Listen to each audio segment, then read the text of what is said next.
Hello guys, good morning. Today is Friday.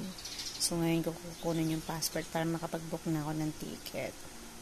Ngayon yung passport collection namin, 4.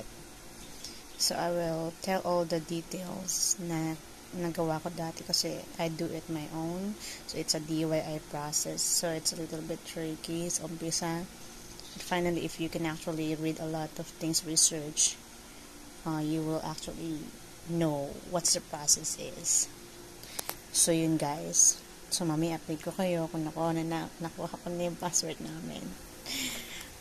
Hindi ko rin alam na I will be granted like this. So guys, I'm still keep praying kasi meron pang isang karayom na dapat lusutan.